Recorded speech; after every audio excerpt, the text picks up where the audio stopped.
Bueno, el otro día habíamos empezado a ver álgebra lineal, sí, en el video anterior, con el tema sistema de ecuaciones lineales. Hoy vamos a ver las herramientas de álgebra lineal, que básicamente son las matrices, ¿sí? Las matrices y los vectores.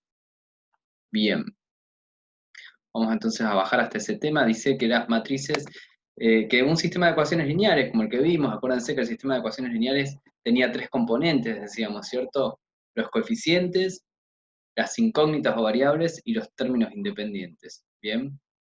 Y acá justamente nos dice eso, pueden distinguirse tres clases diferentes de componentes, el conjunto de los coeficientes, A sub ij les denominamos, el conjunto de las variables, xj, y el conjunto de los términos independientes, b sub i. Cuando decimos xj, b sub i, a sub ij, estamos diciendo algo donde i y j son elementos que varían, ¿sí? Decimos, por ejemplo, a x1, x2, x3, x4, etc. Cuando decimos xj nos estamos refiriendo a que ese subíndice pueden ser varios, puede identificarnos distintas variables, no solamente una. Y luego dice, si disponemos cada uno de estos tres conjuntos como arreglos rectangulares en líneas y los designamos respectivamente como A, X y B, tenemos lo siguiente. ¿Qué está diciendo? Cuando dice arreglos rectangulares está diciendo sí tablas. Por ejemplo acá vemos que la A, ¿sí? Que contiene a todos los coeficientes, ¿sí? Todos los coeficientes. Fíjense que acá arriba, voy a subir un poquito, cuando vimos sistema de ecuaciones lineales teníamos A11, A12, A1n, ¿sí? Obviamente acá entre estos pues, puntos suspensivos está 1.3, a 1.4, 1.5 hasta el final. Cuando estamos en la segunda línea dice A21, ¿qué se refiere? A2 se refiere a que está en la ecuación 2, y el 1, el subíndice 1 que acompaña el 2, se refiere a que está aplicándose sobre la incógnita número 1, la x1. Bueno, si nosotros sacamos todos esos coeficientes y los ponemos en una tabla de doble entrada, lo podemos agrupar de esta manera, ¿sí? Como A11, A12, A1n, A21, A22, A2n.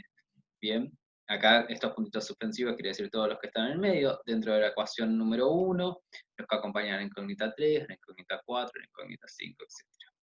Y acá, bueno, todas las ecuaciones que faltarían, ¿no? Hasta la ecuación m.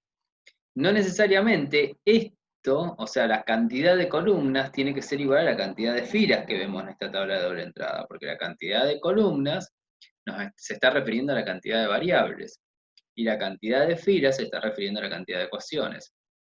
Y nosotros estamos viendo casos generales, ¿sí? Para cuáles sean las cantidades de ecuaciones y cuáles sean las cantidades de incógnitas.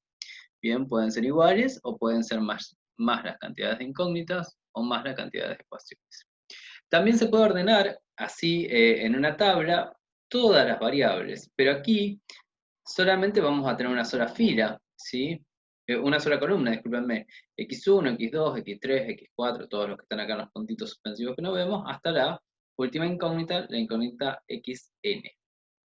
Y también podemos ordenar en una columna todos los términos independientes.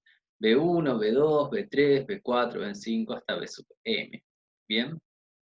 Entonces fíjense que vamos a denominar el conjunto ordenado, ¿sí? No cualquier conjunto, el conjunto ordenado en una tabla de los coeficientes del sistema de ecuaciones lineales como A mayúscula. El conjunto ordenado en una columna de todas las variables como X minúscula. Y el conjunto ordenado de todos los términos independientes del sistema de ecuaciones lineales como B minúscula. Si, por ejemplo, hacemos un caso particular, ¿no? Decimos, bueno, vamos a ver, por ejemplo, este sistema de ecuaciones lineales que tenemos acá, que estamos viendo acá, que fíjense, tiene dos ecuaciones y una, dos, tres incógnitas. ¿Bien? Podemos ordenarlo así. Agarramos todos los coeficientes, 3, acá la x2 está multiplicándose por un 1, x3 por un menos 1, x1 en la segunda ecuación por 4, x2 en la segunda ecuación por menos 2, fíjense, discúlpenme, esta partecita, bueno, no me lo ilumina bien, x3 en la segunda ecuación por 1. Bien, entonces fíjense que todos estos coeficientes los ordenamos en esta tabla llamada, que vamos a llamar A, como 3, 1, menos 1, estarían ordenados los tres coeficientes de la primera ecuación, 4, menos 2, 1, que serían los tres coeficientes de la segunda ecuación. 4 menos 2, 1. Las incógnitas x1, x2, x3 las podemos ordenar en esta columna, que vamos a denominar x. Y los términos independientes 1 y 0 los ordenamos en esta otra columna. ¿Bien? O sea que, en este caso, fíjense, la cantidad de ecuaciones es m, ¿sí? Como lo veíamos acá, la cantidad de ecuaciones m es menor a la cantidad de incógnitas n. ¿Bien? N es igual a 3, m es igual a 2. Bueno, y acá ya, entonces, estas tablas de dobles entradas, de estas que vimos acá generales y estas particulares, se denominan matrices. Bien, una matriz es un conjunto de números, parámetros, funciones dispuestos en filas y columnas. Y se simboliza con una letra mayúscula o con el símbolo minúscula entre paréntesis y los subíndices IJ, indicando la cantidad de filas y la cantidad de columnas que va a tener. Bien, esto, por ejemplo, fíjense, la cantidad de filas que me lo va indicando el primer subíndice, ¿sí? M, y la cantidad de columnas que me lo va indicando el segundo subíndice, N, el conjunto MN, o sea, la cantidad de filas y cantidad de columnas, se denomina orden de la matriz. Por ejemplo, en esta anterior, la matriz tiene 2 filas y 3 columnas. Entonces vamos a decir que A, esta A de acá, ¿sí? Es de orden 2 por 3. Mientras que esta matriz de acá, que solamente tiene una columna, tiene 3 filas, y entonces decimos que esta matriz es de orden 3 por 1. Las matrices que solamente tienen una columna, ¿sí? Le llamamos vectores. En un caso particular de las matrices. Bueno, vamos a seguir viendo. El elemento genérico A sub i j se encuentra en la i-ésima fila y en la j-ésima columna. Bien, cuando nosotros nos dicen A sub i j está refiriéndose a cualquier elemento, pero básicamente el primer subíndice se refiere a filas, el segundo subíndice a j.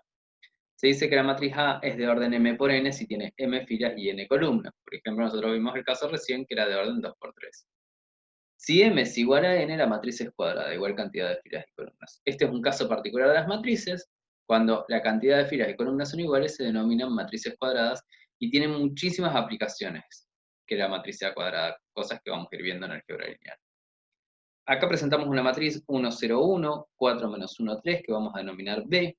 Como tiene 2 filas y 3 columnas, decimos que es de orden 2 por 3. Aquí presentamos la matriz C, 5, 1, menos 1, 2. Como tiene 2 filas y 2 columnas, decimos que es de orden 2 por 2. Es una matriz que recién definimos como cuadrada. ¿Por qué? Porque la cantidad de filas es igual a la cantidad de columnas. Algunas matrices, dice, pueden tener una sola columna, como la que presentamos acá. A igual a A1, A2 hasta A sub n. Y se dice que es de orden n por 1. N filas, una columna. Dicha matriz recibe el nombre de vector. Nosotros ya habíamos visto estos casos, yo se los mencioné cuando vimos este vector y este vector. Son un caso particular de las matrices, ¿sí? Matrices de una sola columna. Si la matriz tiene una sola fila, se llama vector fila, sigue siendo vector. Si X es un vector, simbolizaremos el vector fila como X traspuesto, ¿sí? Nosotros siempre que presentamos un vector y no decimos en matemática 2 que ese vector es una columna o es una fila, lo consideramos columna. Si lo vamos a considerar fila, le vamos a agregar el subíndice T, o el apóstrofe que indica vector traspuesto, ¿sí? Traspuesto quiere decir que lo que estaba como columna lo estamos presentando como una fila. Siempre tengamos en cuenta que estamos hablando de arreglos rectangulares ordenados. No es lo mismo una matriz con los mismos elementos que están en distintos lugares. Bueno, a lo largo de este trabajo, al decir vector nos referimos a vector columna. Bien, esta es la presentación básicamente de matrices y vectores. Nosotros vamos a ver operaciones de matrices y vectores, y cuando me refiero a operaciones, me refiero a operaciones matemáticas. Cómo se suman, cómo se restan las matrices y los vectores. ¿Siempre se puede sumar? ¿O depende, o qué implicancia tiene el orden para poder sumar o restar vectores y matrices entre sí?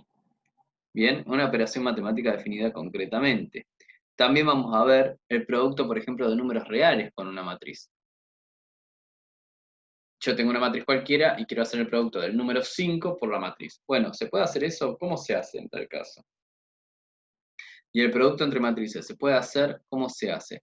Bueno, todo lo que es operaciones con matrices y vectores y las definiciones de estas operaciones es lo que vamos a ver en el siguiente video. Bien, y a partir de conocer esas operaciones van a ver que este sistema de ecuaciones lineales que habíamos visto acá en forma analítica, ¿sí? En forma analítica quiere decir que están todo escrito, que está todo detallado, que no hay resumen, salvo los puntos suspensivos, lo vamos a poder escribir con vectores y matrices. Pero para eso primero vamos a tener que aprender a hacer operaciones matemáticas con vectores y matrices. ¿Bien? Bueno, hasta acá llegamos por ahora.